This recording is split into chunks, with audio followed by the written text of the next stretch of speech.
All right, so what we're doing in this section of notes is we're continuing working with things that are similar, but now we're going to spend some time focusing on perimeter and area. Remember, perimeter is when you add all the outside up, you walk around the outside. So with perimeter, let's highlight this thing. If the polygons are similar,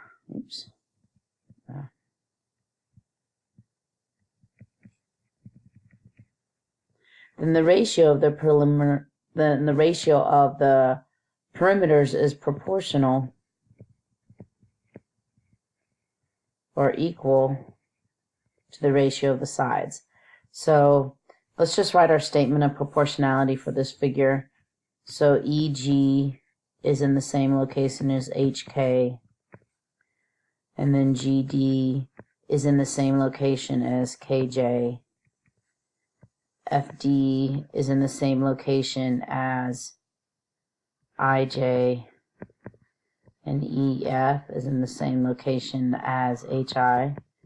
And so what this means now is that the perimeter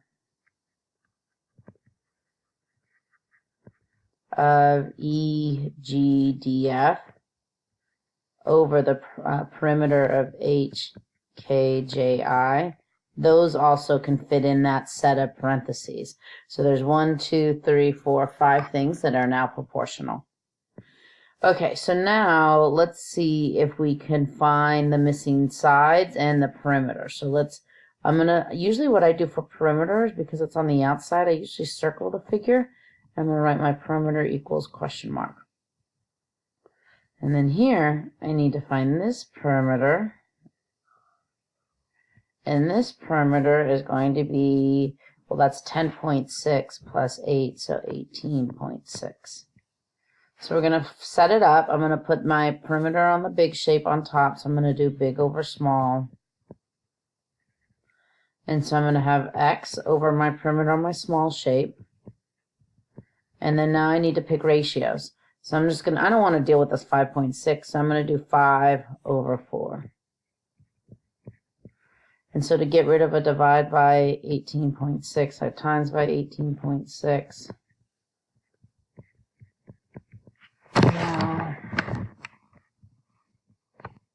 And now I'm going to do 5 times 18.6 divided by 4. And so 5 times 18.6 is 93. And divide by 4. And I get 23.25. And so the perimeter of the bigger quadrilateral is 23.25. So perimeters, you just set it up the same way, and you use the side ratios to find. Okay, so let's look at the next thing. The next one is a little trickier because it's area. Change colors. And if you have the area of polygons, if the polygons are similar, then the ratio of the area is proportional or equal to the square of the ratio of sides.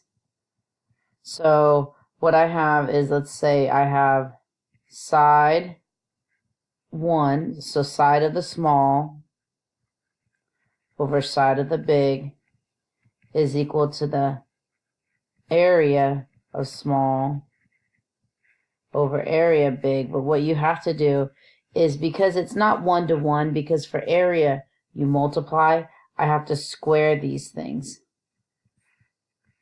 And so if I set this up, I'm going to do 3 over 9. And again, those are just the sides, but because it's area, think about area as square inches when you have units, or square units inside.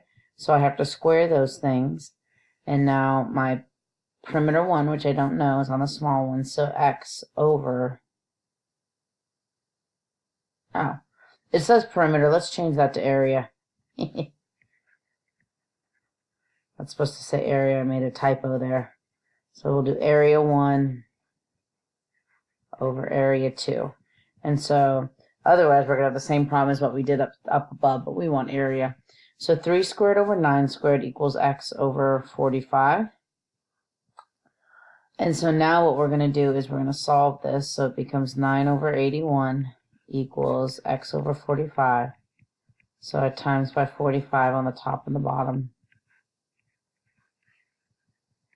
And so I get 45 times 9, divide by 81, and I get an area of 5.